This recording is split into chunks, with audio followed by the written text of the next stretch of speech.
It was a cold and gray November day, and I was standing in a vacant lot in Chicago, the damp wind whipping me to the bone as I surveyed my surroundings. Small pieces of charred wood and dry wall covered in soot, combined with shards of broken glass dotted the ground, and small pieces of light debris whizzed across the lot, driven by the incessant wind. I thought the scene was a fitting metaphor for what my life had become. A burned-out, empty shell of what it had been, cold and desolate, a monument to loneliness, bitterness, and failure. I kicked the piece of concrete and continued to think hard about what, if anything, I could do with what I had left. I met Olivia at a charity fundraiser a few weeks after my 29th birthday. At the time, I was essentially the second person in the family retail business, and my great-uncle Seth, the main shareholder and CEO, told me to attend the event to fly the flag, try to make friends, and maybe get the business off the ground. The event was boring to the extreme, filled with overly dramatic, self-important people who thought that raising a few $1,000s to build a local library put them on the same level as Mother Teresa. I was trying to be polite, nodding, smiling absent-mindedly, occasionally biting my tongue until it bled, and desperately hoping I'd be able to leave early when she quietly lowered herself into the seat next to me, flashed a 1,000-watt smile, and spoke as if we were old friends. Olivia was light and graceful, slender, brown-haired with bronzed skin, exuding confidence and ease of conversation. And suddenly, I didn't mind the fundraiser at all. I've always been a pretty tenacious and competitive guy in school, work, or sports, but I've never felt particularly comfortable in social situations.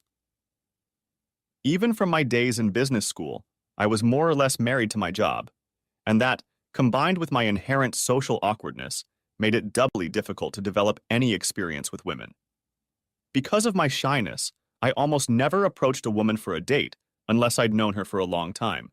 But I found Olivia irresistible, and by the end of the evening I'd asked her out to dinner.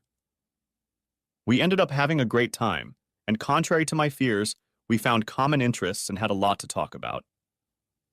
I quickly fell in love with her, and the feeling was mutual, and by the time I drove her home, it was clear that we would be seeing each other often. We dated for a couple months while the romance picked up steam, and soon we were seeing each other a couple times a week and spending quite a bit of time on each date. I obviously liked her and was more than interested in getting her into bed, but I wasn't at all sure how to take the next step forward without risking a painful rejection or even scaring her off completely. I wasn't a virgin, but I hadn't had much experience with women either, and I'd always assumed that being lustful was a man's thing. Olivia readily dissuaded me of that. Up until that point, it had been the most pleasurable activity of my life. From that point on, intimacy became frequent and easy as our relationship deepened. A few months later, we began living together, and a little over a year after we met, we were married. We moved into a 4-bedroom house in a beautiful tree-lined neighborhood, did a little landscaping, got a dog, and life has been very, very good. Almost everything about marriage suited me. An end to the loneliness I didn't want to admit, unconditional emotional support, the physical satisfaction of meaningful sex, and having someone to love and be loved by. It was everything I wanted and more. Of course, there were challenges. I'd always been a bit uptight at work, so Olivia was a little disappointed in my availability, and I suppose there were a few other habits she found a little annoying.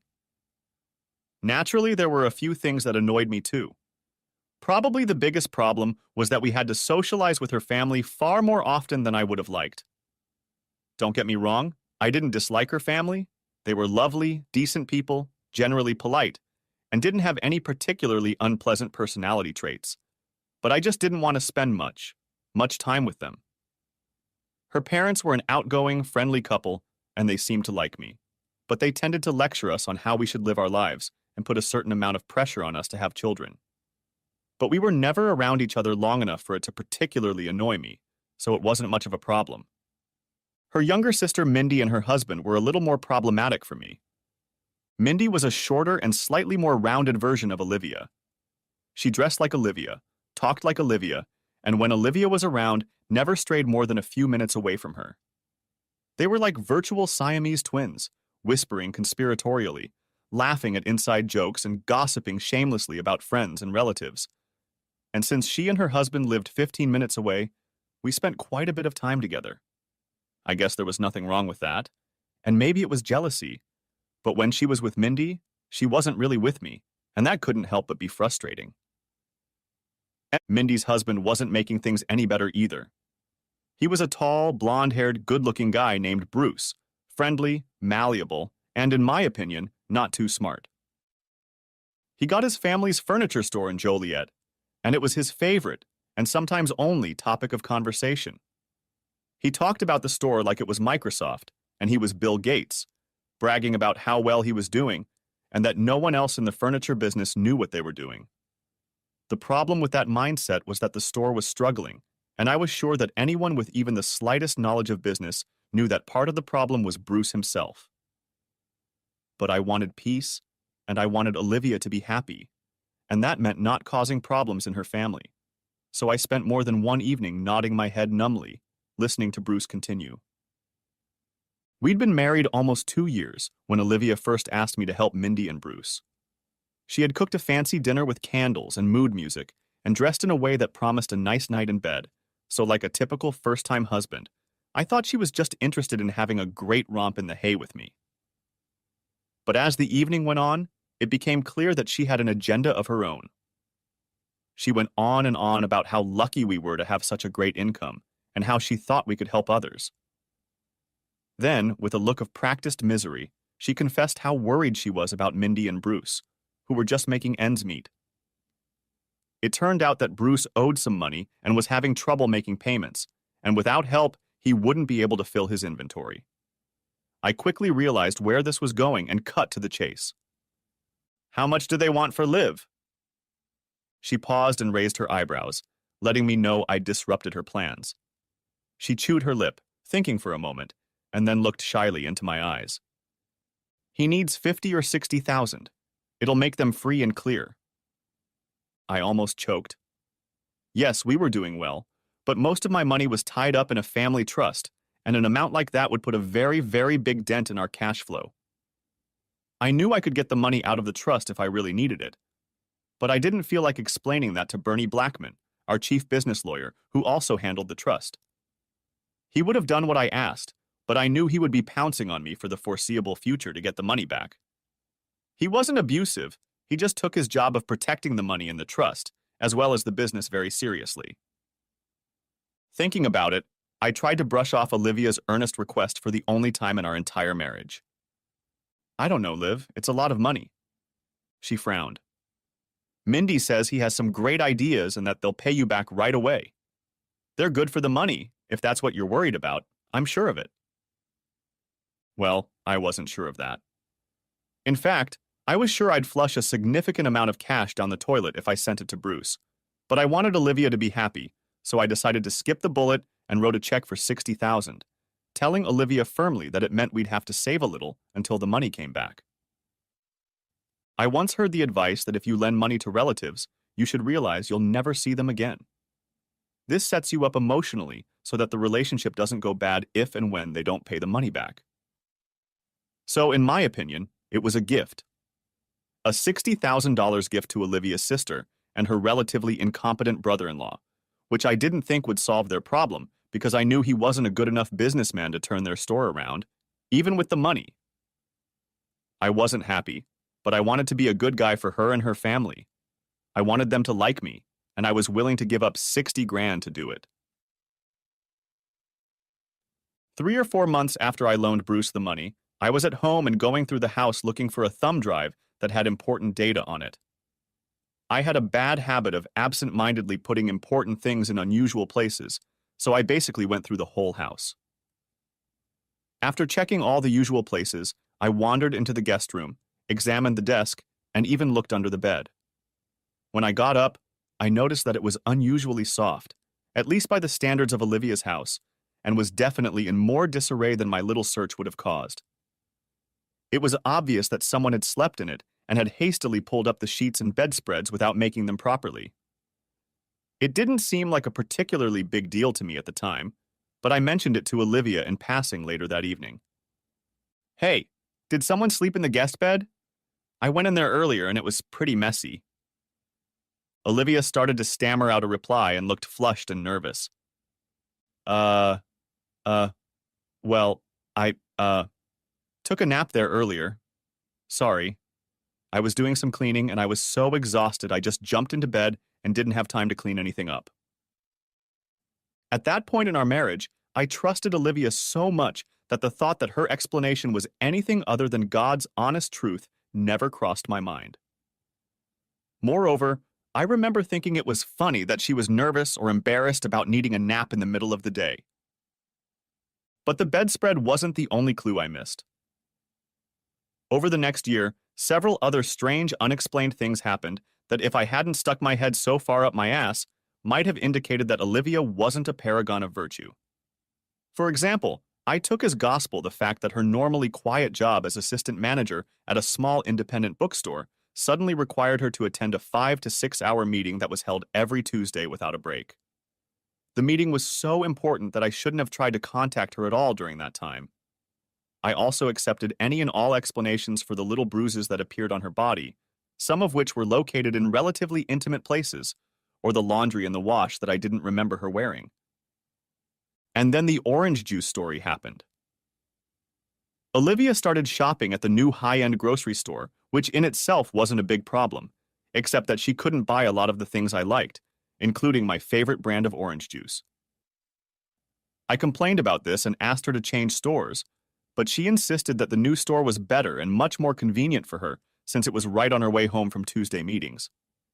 Her choice of grocery stores would hardly seem like a particularly strong indicator that she was cheating, but it was this information that got me thinking, which ultimately led to an epiphany that broke my heart.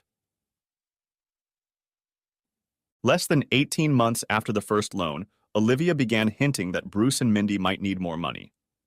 By then, he hadn't paid back a fraction of the original $60,000, and I didn't want to give any more money, especially to support a venture I didn't think was viable.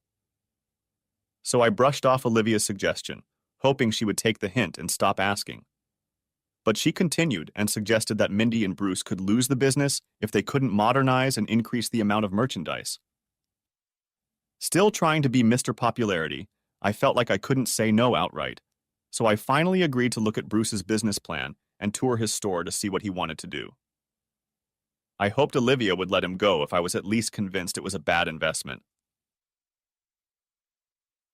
I met Bruce at his store on Monday morning, and with his typical unbridled enthusiasm, he walked me around the store, showed me the floor plan, introduced me to the employees, smiled and patted me on the back like we were cronies when we stopped to talk to someone. He talked about his business plan and told me with great confidence and sincerity how he was sure that a little more money to improve the assortment and a few upgrades would allow the store to make a significant profit in no time. Bruce and I sat down in his office for half an hour, and I shared my doubts. As diplomatically as possible, I let him know that I thought the business had some pretty serious problems. I hinted that unless he could optimize and cut costs and prices, he was unlikely to be able to truly increase customer interest and revenue, even with the changes he wanted to make. I even, very gently, suggested that he consider selling the business and doing some other work, but he took great offense to this and reiterated that he was sure a facelift was all he needed to turn things around. I didn't have the heart to say no directly to his request for money, so I explained that I didn't have enough personal funds to give him a large loan and that it would have to come from a trust. I told him I would go back and talk to Bernie and see if he could clear the way for a loan, but I couldn't guarantee anything. My plan was to avoid conflict and at least give the impression that I was making a legitimate effort to get the money for him before breaking the bad news and essentially blaming Bernie for us turning him down. Cowardly, I know, but I wanted to keep peace in the family and wasn't in the mood to lose that much money. Truth be told, Bernie would have done anything I asked him to do, but I had always instilled in everyone I knew that he had a duty to keep the trust under control, and I couldn't override his decisions.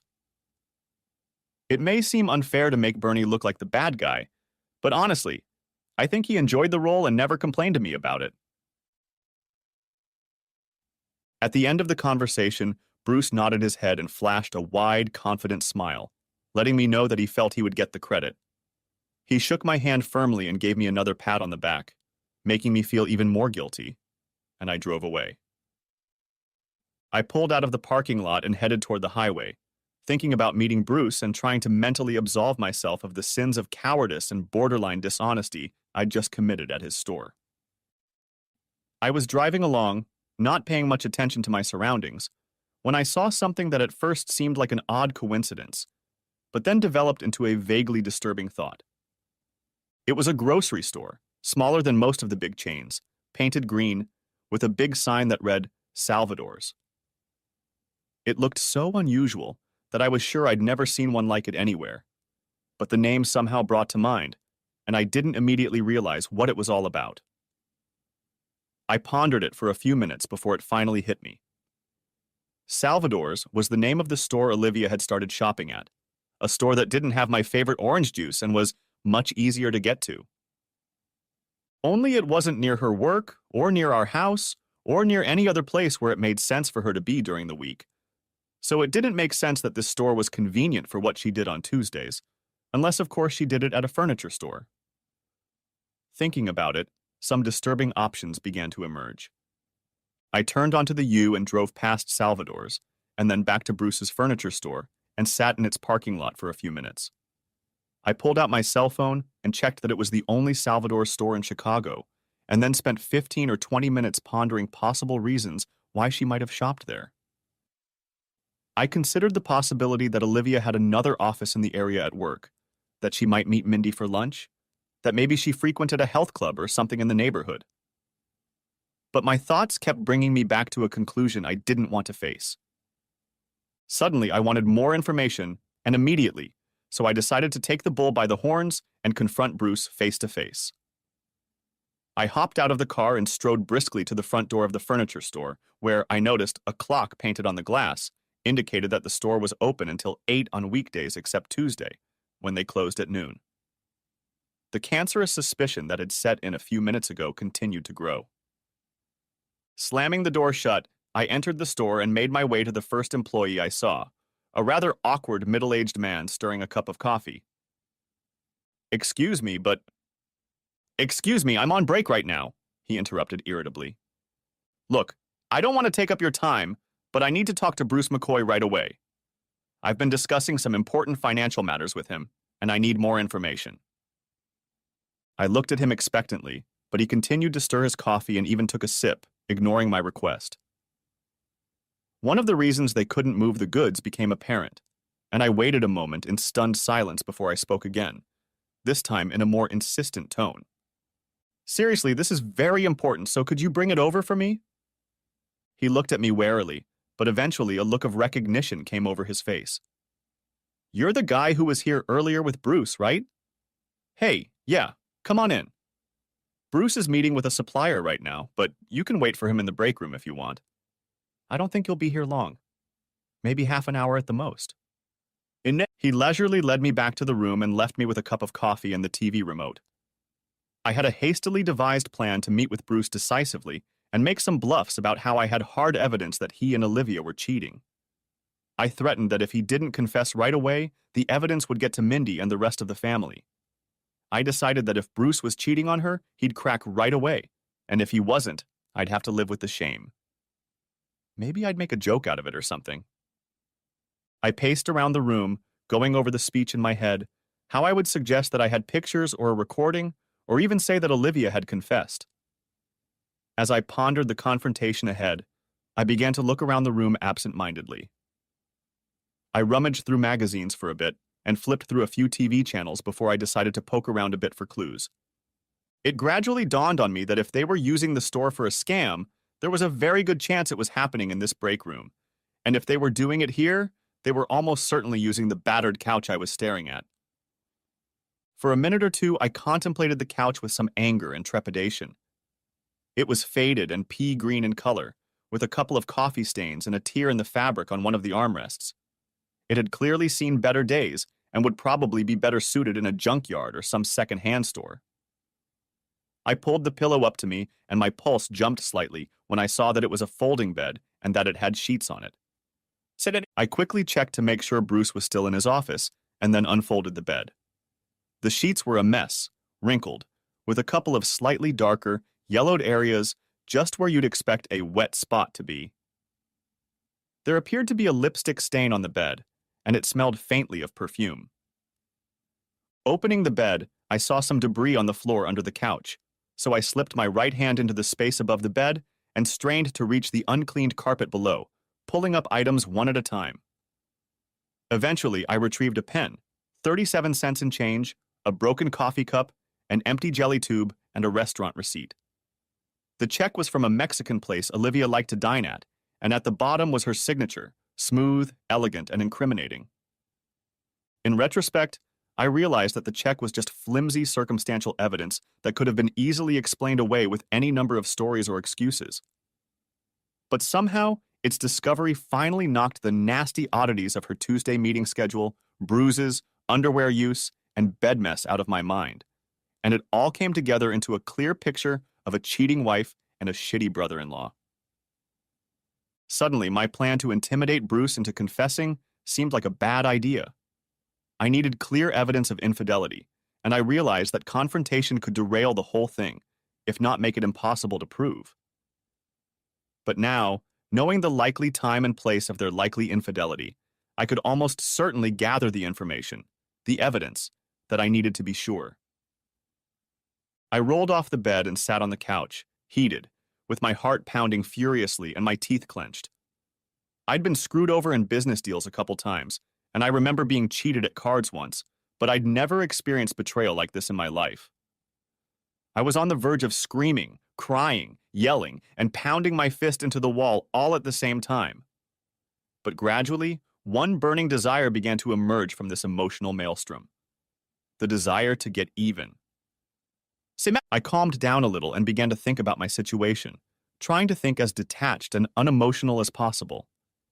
I thought about Bruce's and my wife's vulnerabilities and how I could exploit those weaknesses to get some satisfaction for my wounded ego when I had hard evidence. My first fantasy was to beat Bruce, but I could only see that as jail time. My second thought was to refuse the loan and insist that I be immediately refunded all the unpaid money. But I remembered what Bernie had told me once when I was considering a loan from one of the particularly aggressive banks.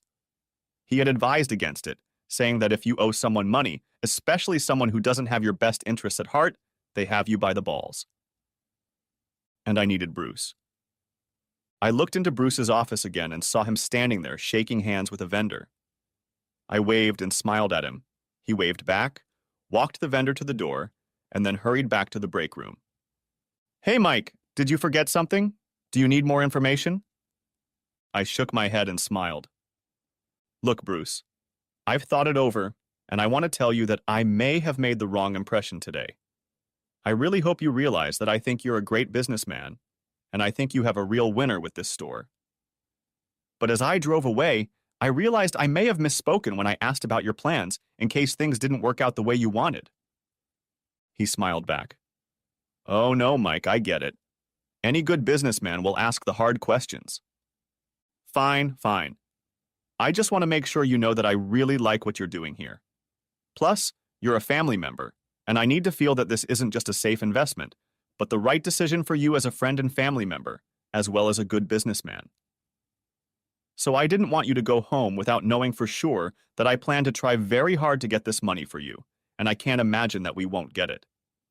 Like I said, I don't have that kind of money in my personal accounts, so I'll have to ask for a withdrawal from the trust fund. But honestly, I'm pretty sure I can get Bernie to relent, and we'll get the money for you." Bruce listened with a wait-and-see grin on his face that grew wider and wider as I spoke. "Oh man, that sounds great. I'm telling you, this business is on the verge of taking off, so this loan is as safe with me as it is with the bank. You don't have to worry." "I'm not worried at all, Bruce.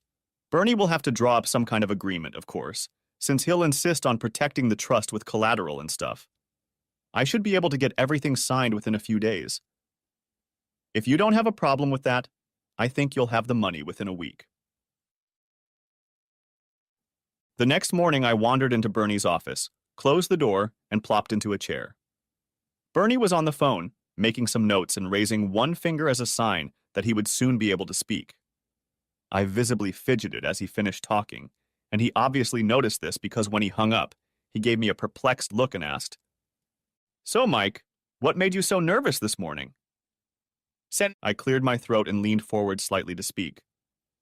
"Bernie, I think I'm going to need access to a trust for a fairly large loan."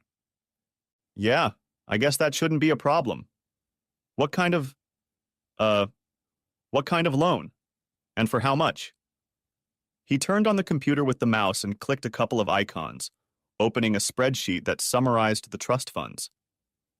I cleared my throat and leaned even closer.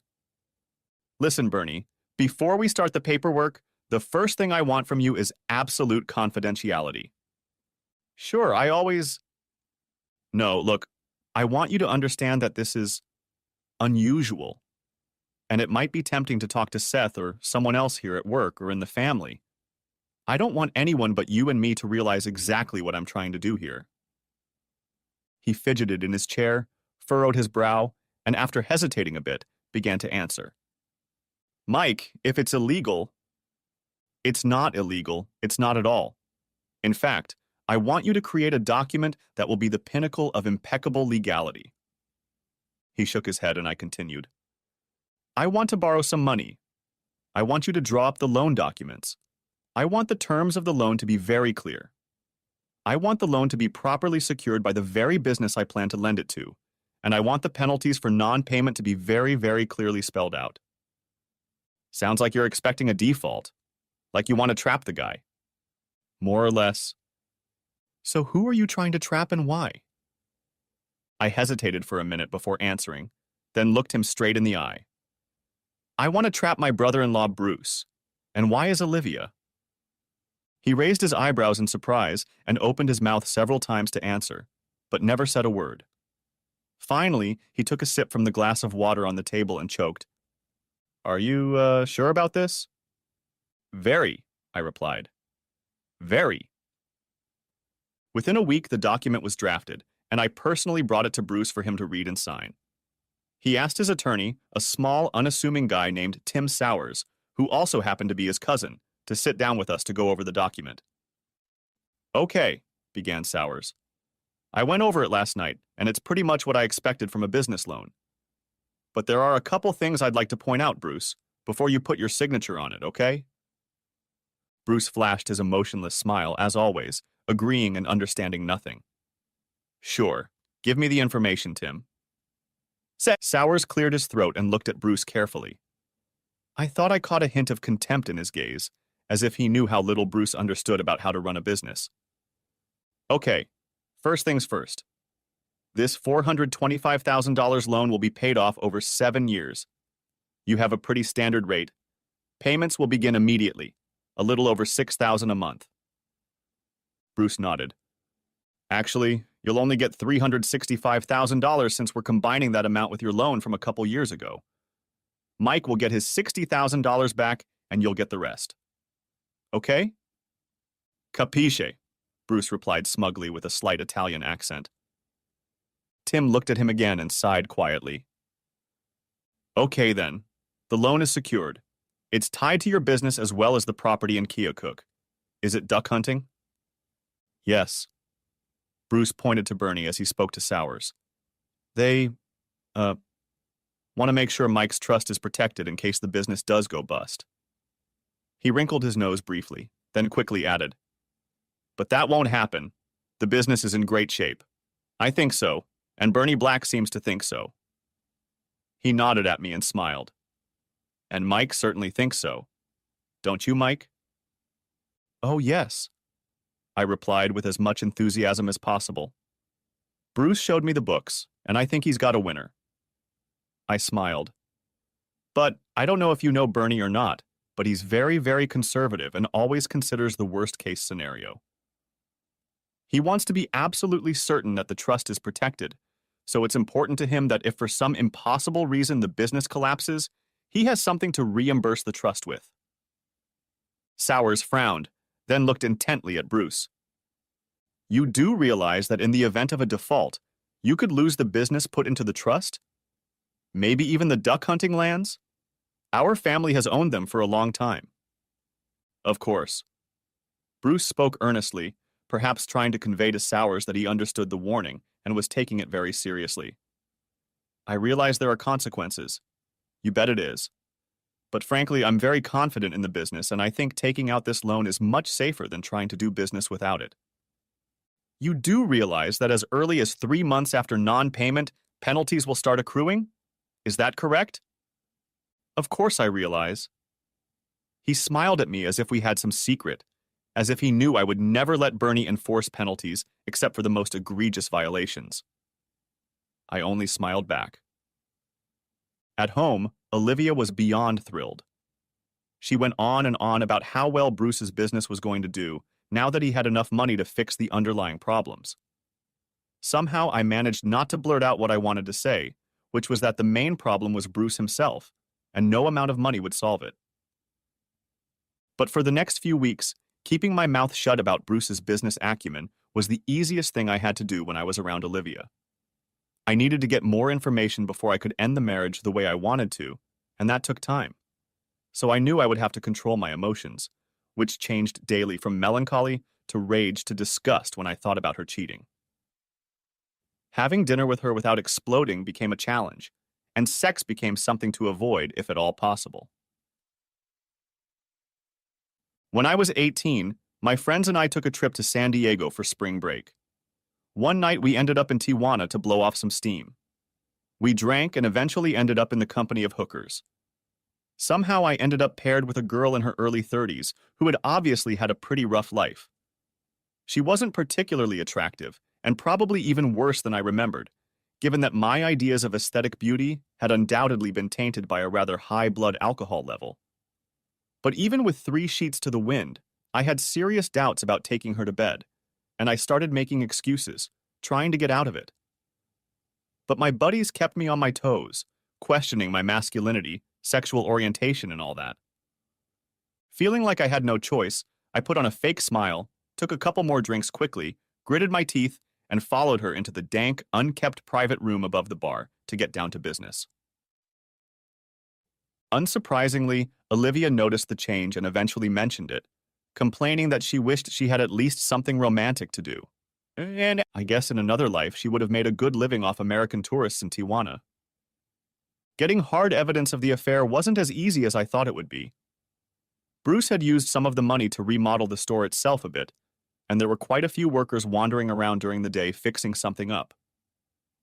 I correctly assumed that no one would notice how an electrician, who had $500 of my cash in his back pocket, would insert a camera and recording device into one of the lights above the couch in the break room on Monday morning, a month or so after Bruce got the money, and then remove it again 2 days later. Now I had a pretty good idea of what Bruce and Olivia were up to, so I assumed I was prepared for what I would see from the camera. I figured I'd sit in my office at work with a drink and chips and watch the whole thing as nonchalantly as possible, like a movie.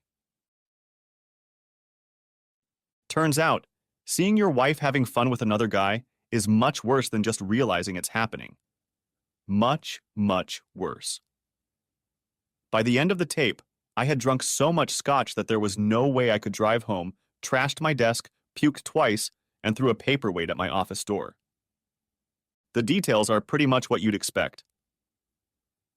I switched to early Tuesday evening and started watching the tape at fast speed until I saw the figure of a woman in a blue dress with a large bag enter the room abruptly, pull fresh sheets from the bag, and spread them out on the couch. I immediately slowed the tape down to normal speed and saw with a sense of grim confirmation that the woman was indeed Olivia. When Bruce finally entered the room, Olivia put the book aside, smiled, and stood up to hug him. Then it's pretty clear what happened. A few minutes passed and I leaned forward to turn off the video when I noticed they started talking into the pillow. Olivia was lying on her side with her head propped up, resting her right hand on her crooked right elbow. They looked at each other, talking quietly and smiling. Olivia began to complain softly about having to use the furniture store as a love nest. Bruce rolled over on his side and replied, "Come on, Liv. If we use the hotel, we'll definitely leave a trail, and we almost got caught when we used one of our houses. We really don't have any other option." Olivia shrugged. I know, but I really wish we had another place to play. I just don't like this room, and changing last week's dirty sheets before we make love isn't very inspiring. Bruce reached up and stroked her cheek, smiling. Well, we can always just run away together. Olivia laughed back, and Bruce's expression turned thoughtful and his smile faded a little. And seriously, Liv, do you ever regret marrying Mike? I mean, I love Mindy, and she's a good wife. But sometimes I don't know if you think it would have been better if you and I had gotten married? Olivia pulled herself up on the bed and sat with her back leaning against the couch, wrapping her arms around her knees, which were pulled up to her chest. She looked at Bruce thoughtfully before answering. Come on, Bruce. How many times do we have to say it? What we have is special, very special. But no, I don't think it would be better if we got married. Sure, we'd be very happy together, but I also love Mike and you love Mindy. If you and I were together, it would just be us. Mike is a very monogamous guy, and he would never develop a relationship with me if I were married, and I don't think Mindy would like that very much. The truth is, Bruce, people like you and me have a great gift of love. We can love more than one person at a time, and we should love more than one person. It's the right thing for us to do. But Mindy and Mike are not like that. Their tendency to self-limit means that they will never be able to do what you and I do. They'll never be able to keep their emotions in check and make everyone happy.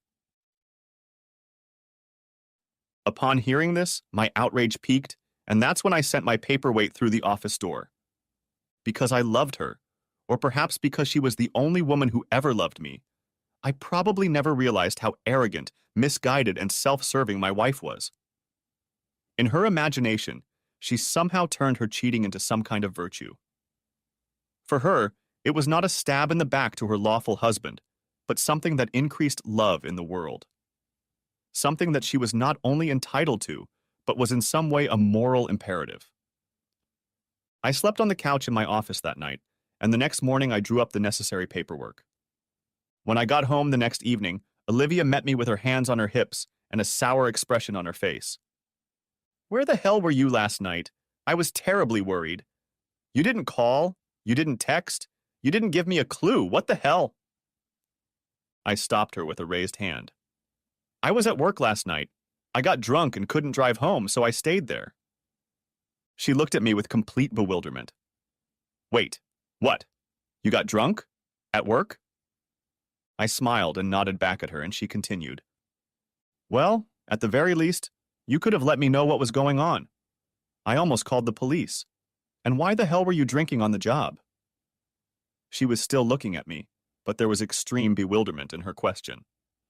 Without answering, I skipped past her into the living room and plopped down on the couch, planting my feet on the coffee table, placing my briefcase on my lap and opening it. Olivia, letting out an exasperated sigh, followed me into the living room and sat down angrily in the chair across from the couch. Hey, what about Mike's answers? What were you doing drinking so much at work? What happened last night? What's going on? I continued rummaging through my briefcase and pulled out a couple folders, placing them one by one on the couch next to me. Hold on a second, Liv. I want to put this place in order.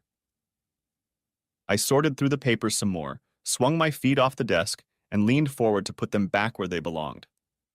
I rubbed my hands together as if anticipating a sumptuous meal, looked at Olivia and smiled. Good, then let's get started. What, let's start? Yeah, well, after last night's experience. Last night? What happened last night? Olivia's aggressive attitude when I got home was quickly replaced by something more passive. I began to feel a slight sense of dread. Can you at least tell me what you did last night?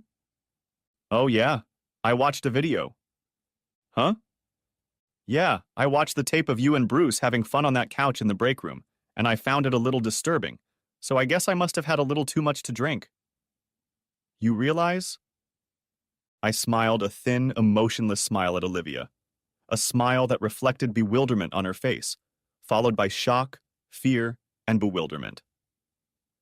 Her mouth was half open and making small spasmodic movements, barely opening and closing, unable to make a single meaningful sound. Her eyes, moist and increasingly moist, darted back and forth from the papers on the table to the door and to me, as if she expected someone or something to come through the door, sweep the papers away, and everything would be all right. Finally, she uttered, I... I don't understand, Mike. What are you talking about? Come on, Olivia. You can't be that stupid. I'm talking about you and Bruce and what you two did yesterday and every other damn Tuesday for at least a year. I gestured to the papers in front of me. I'm talking about the end of our marriage. Olivia sighed suddenly and covered her mouth with her hand for a moment. I waited for her to respond. Mike, we can work this out. I think I can make you understand. Oh, I think I understand, Liv. I pulled a DVD out of my briefcase, held it in my hands, and then motioned it across the table to her. I got a lot of information last night that will help me understand. Indeed, a veritable goldmine of new facts about my loving wife and friendly brother-in-law. She eyed the DVD like a venomous snake, physically recoiling slightly, but making no effort to pick it up. Come on, Liv. It's your copy. I won't tell you how I got it, but I have one of my own to further study your philosophy of love and devotion.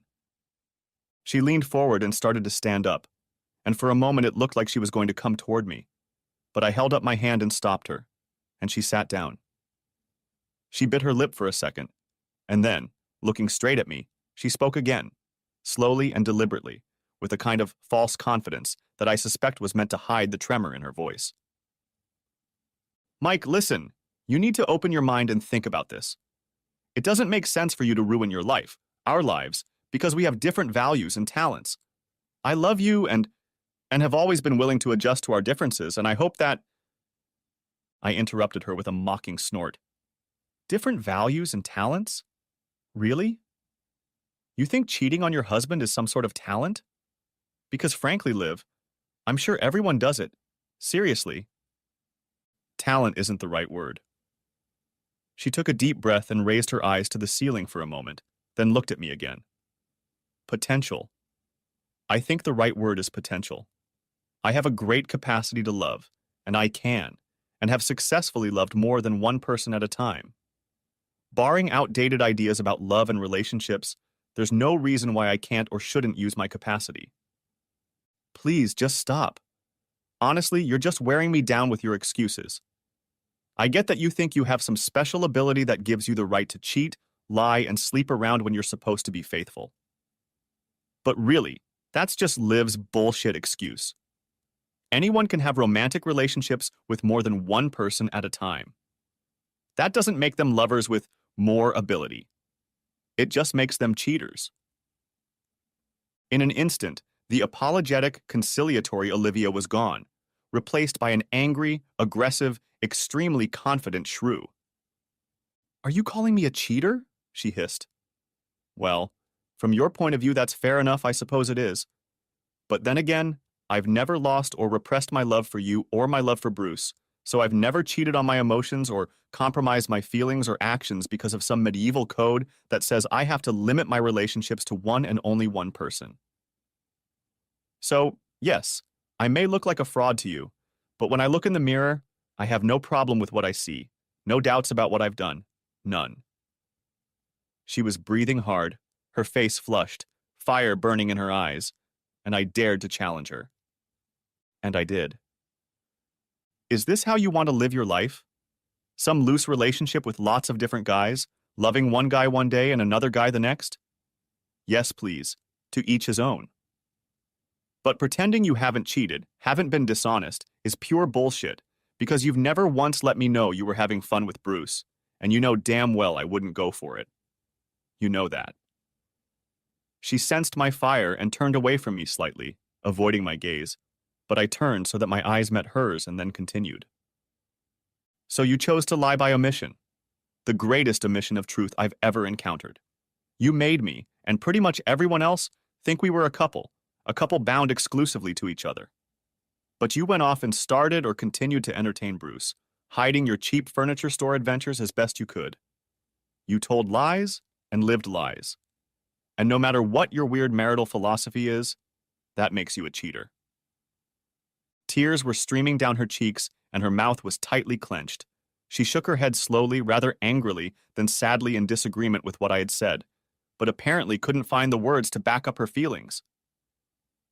I continued to stare at her, waiting for a response, but when none came, I interrupted this confrontation by pushing the papers closer to her. "Read this. Get a lawyer. It's fair." Finally, she spoke. "What if I don't want a divorce?" "Then you're out of luck, Liv, because you'll get one." I paused and added with a poorly concealed smirk. "But hey, it's not like you'll be alone." I moved out that night, moving into an apartment closer to work, and all too quickly reverted back to what I had been before Olivia. A working businessman, a loner who didn't have the time or desire for social activities. The hours I spent at work had become hellish, and more than one person noticed it. But I knew that if I stayed at home, I'd be obsessed with Olivia, endlessly replaying her affair in my head, wondering if she was thinking about me or having fun with Bruce at any given moment. I had no choice but to throw myself into work as hard as I could and try to forget about my marriage as quickly as possible. Normally, in any competition, I would do whatever was necessary to win, and I suppose most people who knew me in the business world would have expected long, protracted, aggressive negotiations to reach an agreement. But that would mean delay, interaction, and pain, and I was willing to pay to get out of the deal quickly and cleanly. I offered Olivia a large lump sum in exchange for ongoing support, threatening to withdraw the offer if she didn't agree to a quick divorce. In the back of my mind, I probably wanted her to object, to insist that we could work things out somehow, to refuse the offer and fight for the marriage. I wanted the tiny chance of survival she thought our marriage had of surviving to be more important to her than money. Turns out it wasn't. After a few half-joking objections, she agreed to the terms, and 60 days later my marriage was over. A couple months after the divorce was finalized, Bruce, predictably enough, began to fall behind on payments. He received appropriate warnings and a nasty letter from Bernie informing him that we would start taking the money any way we could. He called and emailed, making excuses and promises, practically begging to be given more time to pay. I instructed Bernie to play hardball, and we made it clear that we would exercise our rights and start forcing the bailout as soon as legally possible. On the eve of the practice session, Bruce begged to meet with me in person, and I agreed. At that moment, I realized he was desperate and would do anything or take money from anyone to escape the wolves. I wanted the money to come from Olivia. I was looking forward to meeting her. We met in my office after hours. Almost all the secretaries had gone home, but my personal assistant Sherry remained in the outer office, ready to prepare the paperwork if needed. Bruce was nervous, more nervous than I'd ever seen him. He held out his hand, covered in droplets of sweat, for me to shake as he walked uncertainly into my office. Behind him, Olivia lurked behind him, almost timidly, and I had a hard time catching my breath when I saw her. Olivia was sitting closer to me than to Bruce. She was wearing one of my favorite outfits. She was wearing full makeup and flashing her perky smile, and I had no doubt that she had come to try to improve Bruce's chances by appealing to my former emotional connections. I suddenly felt an almost irresistible impulse to rush to her, to hug and kiss her. But realizing the danger of my feelings, I ruthlessly suppressed the impulse, painting a frown on my face and muttering some sort of greeting in reluctant acknowledgement of her presence. Truth be told, I was more than surprised she'd come at all. I'd been looking forward to this meeting for a long, long time and had thought carefully about how it would go, but I hadn't realized Olivia would be there, and I worried that her presence would somehow interfere with my plan to link her to her lover's failures. I considered whether to object, whether to insist that she wait outside, but in the end, decided that her presence might make the outcome more palatable. Bruce began by trying to charm me. After shaking my hand, he smiled as broadly as he could and made small talk about how he wanted to try to make things right, wanted me to be happy, and hoped I knew how much he respected me and that he was sorry for the way things had turned out. It seemed unbelievable to me that he wanted to renew our friendship, that he thought we could be buddies again. I didn't buy it. Without giving out even a hint of a smile, I stared at him and stopped his little speech as emotionally as possible. "Bruce, please stop this shit. Your apologies are meaningless to me, okay? He leaned back in his chair, adopting an expression as if I'd slapped him, and then pressed his lips together, took a deep, concerned breath through his nose, and nodded his head in agreement before starting again. Okay, I'm sorry, Mike. Let's get to the point. He looked at me like this was my meeting, like he thought I should continue, but I just spread my hands in an expectant gesture and waited for him to state his case. He licked his lips nervously and ran a trembling hand through his hair before launching into a story about how he had every intention of returning the money. But, at the moment, it was a little short. He told me that Bernie was playing hardball and expressed doubt that I knew how much pressure he was putting on him to pay up. He then proceeded to tell me that the business was on the verge of recovery and that a little more time and he could get his head above water. Finally, he tried to argue that I would be in a better financial position if I gave him more time. I leaned back in my chair, slowly, scrutinizing Bruce's nervous smile, the thin film of sweat that protruded on his forehead, and the poorly controlled tremor of his right hand that rested on the table between us. Bruce, if you weren't an outright bullshitter, I might consider extending your contract. His eyes went wide with surprise and fear, and he leaned forward, about to protest when I stopped him with a raised hand. Come on, Bruce. You have to realize that it's almost impossible to trust a man who wouldn't think twice about entertaining his married daughter-in-law. You have to realize that asking for financial help from that same woman's husband is ridiculous. Bruce squirmed uncomfortably in his chair, and Olivia cleared her throat nervously and said pitifully, Mike, please, you can't punish Bruce because... I can do whatever I want, Olivia. I snapped back, giving her a look full of blatant hostility. And why are you here anyway? I thought I could win you over for old time's sake. I still care about you, and I thought that... I interrupted her sharply and loudly. You were mistaken. Honestly, your presence only reminds me of how Bruce figuratively screwed me by literally screwing you. So do yourself and Bruce a favor, sit back and try to look pretty, and keep your comments to an absolute minimum. Tears appeared in her eyes and her chin began to wrinkle, but she did as I insisted and leaned back in her chair calmly. I turned to Bruce again. Okay, Bruce, so it's going to be like this. You'll pay on time on a strict schedule, or I'll start the workout process to get what I can out of the collateral assets. Bruce shook his head aggressively. Come on, Mike. You can't take my business away from me. You can't. I can, and I will if you don't pay up, Bruce. My advice is get the money. Reach out to your family. Find a bank. Sell something. I don't care. Just get the money, or I'll take what I can get. But the banks won't give me loans, or I'd turn to them first, and my family can't help. They don't have that kind of money. I looked Bruce straight in the eye. Don't give me any bullshit about your family not having money. I know they do. No. They would help if they could, but they just can't. What about her? I jabbed my thumb in Olivia's direction. Did you ask her for money? Bruce sat back down. Liv? Liv doesn't have... I laughed. Of course she does. I wrote her a check for $150,000. She's got plenty of money. How about you, Olivia? I grinned at Olivia, and Bruce looked at her with a question on his face. As I suspected, he didn't know about the lump sum. She suddenly became nervous, perhaps a little nauseous. Well, yeah, I know, but I need that money. I laughed again. Whoa, Liv. I remember how safe you thought it was to give money to Bruce when you talked me into helping. So why are you hesitating now? Don't you have confidence in Bruce's ability to turn his business around? Don't you want to help convince me that he's good for the money? If you think it's a good investment for me, why not for you? I looked at her with an expectant, evil smirk. She swallowed hard, looked at Bruce for a second, then back at me. Taking a deep breath, she squared her shoulders and said in a defiant tone that she could certainly make up the difference for a while. Bruce smiled at her. She smiled weakly back, and they walked away. Bruce with more confidence, and Olivia with her shoulders slumped in disappointment. Opening the door in front of them, I left them with one last admonition. Remember, Bruce, I don't care how. I just want the money. "You'll get your money?" He spat back at me. Olivia looked worried.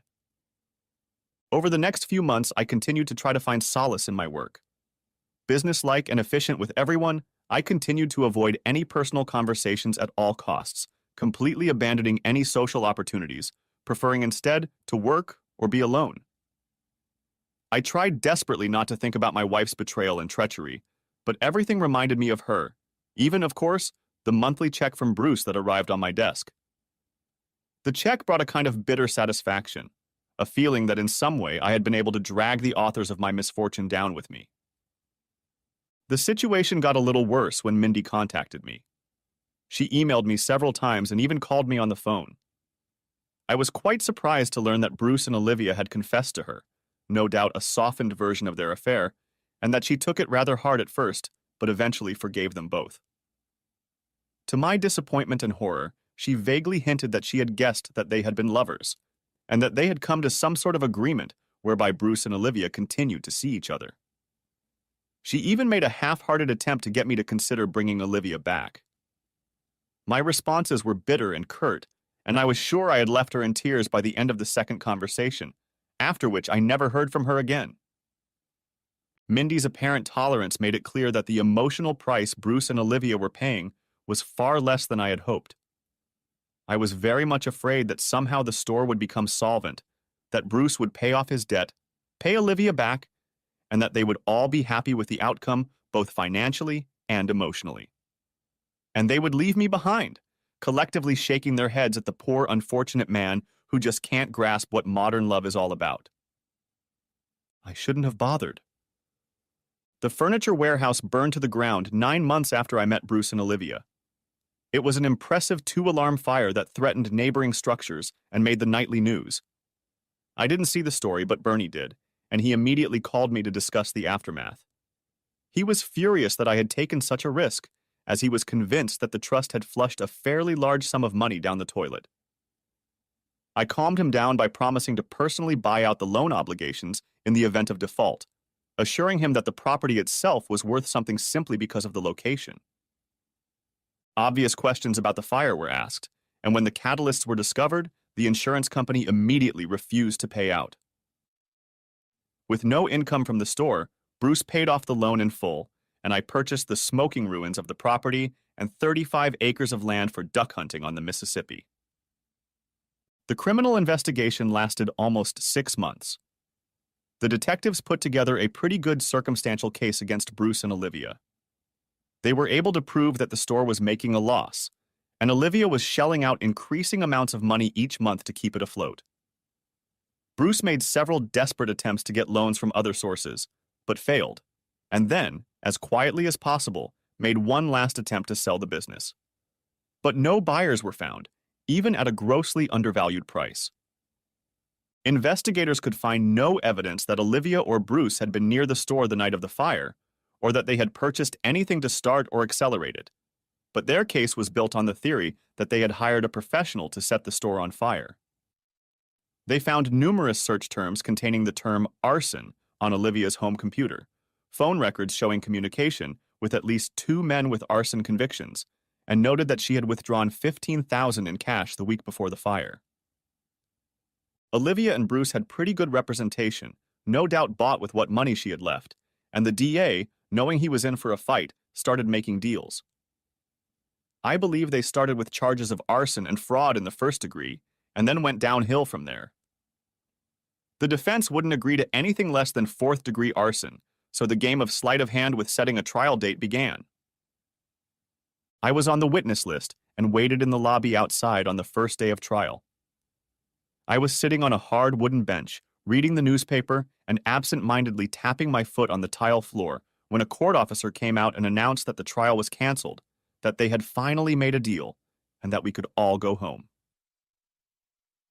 As I was packing up to leave, Olivia and Bruce entered the room, accompanied by several officers and their attorney. A few reporters jumped up to them and shoved microphones under their noses, but they refused to comment, and the reporters turned to the lawyer. Bruce met with Mindy and left the room with several officers, but Olivia looked in my direction and, without hesitation, walked over to talk to me. I had to admit, I admired her courage under the circumstances. So, Mike, is this your lucky day? Is this what you wanted? For me to be punished for my sins? I laughed bitterly and shook my head mockingly. I wanted a faithful wife and a successful marriage. I never got what I wanted from you. If it wasn't for that, I just wanted my money. She snorted. Well, you're not getting any of that now, are you? Oh, I got some of my money back and took the store. She laughed. And what are you going to do with him? Has he stopped smoking yet? You'd be surprised what a competent businessman can do with a good property, even a smoking one. Her nostrils flared and her face hardened a little. She took a deep breath and paused before speaking again. And you're happier now? Alone? Without anyone? Married to your job for the foreseeable future? She bestowed a knowing smirk on me. Don't deny it. I know you. I know how terribly you dislike meeting new people. I'm working on it, Liv. I've grown to love you, but you're not the only woman in the world you know. She smiled confidently. No, I'm not the only one. But I don't think you can find, what do you businessmen call it? An equivalent replacement? Like it or not, you're going to miss me. I leaned over to her and whispered in her ear. I might be a little lonely, but you won't, will you? The good news is that you'll be living in close quarters with a bunch of androgynous women with whom you can share all that abundant love you have. It'll be a win-win for both you and the lesbians.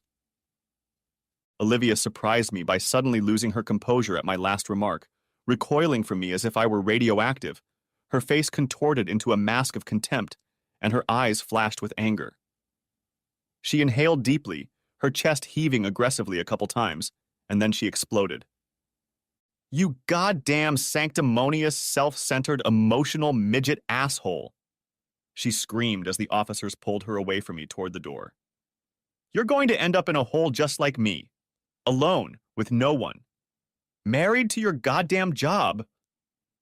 As I watched her scream at me, as her love for me completely evaporated, leaving only contemptuous hatred, a sudden wave of melancholy swept over me.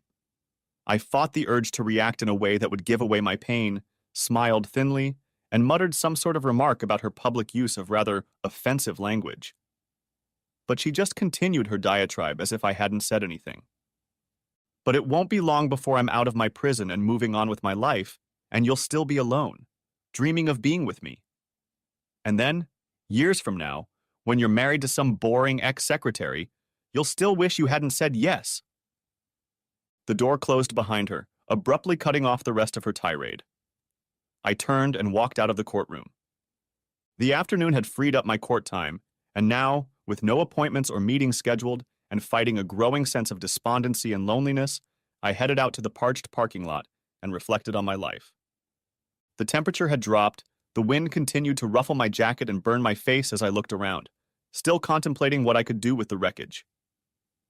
I wasn't sure if I could salvage the situation, and was most inclined to sell everything, forget about the loss, and focus on what I'd always done.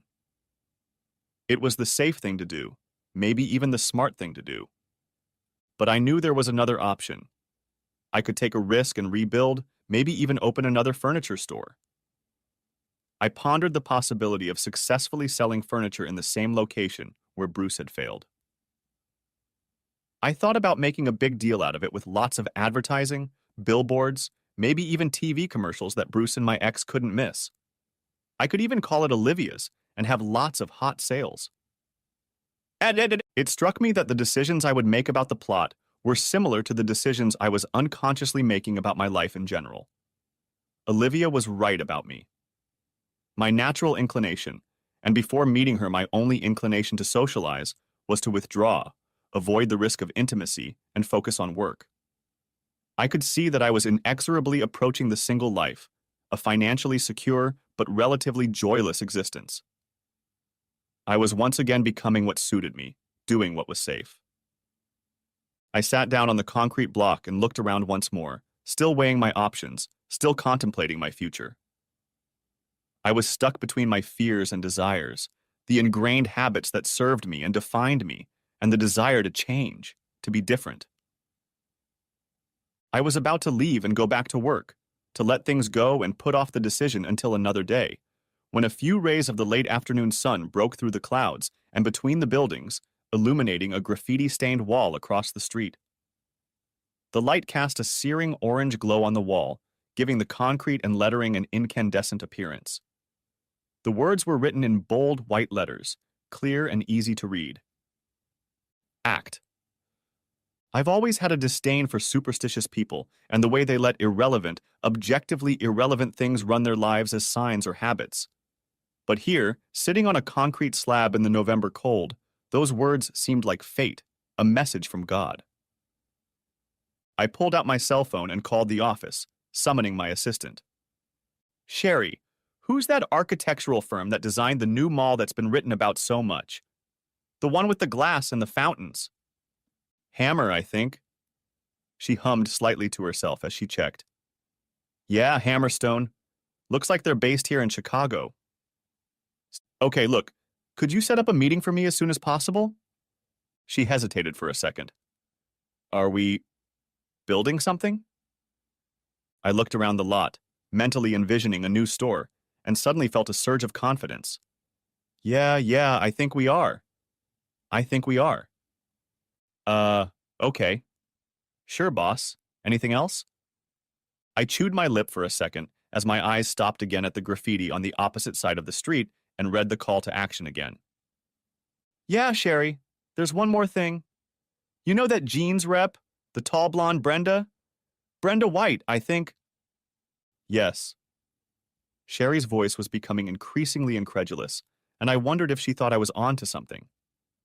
Can you give me her number? Sure, boss. Do you want me to put her through? No, I'll make the call myself. Thanks. Thanks for watching. I hope you enjoyed it. So subscribe to my channel and watch the next video.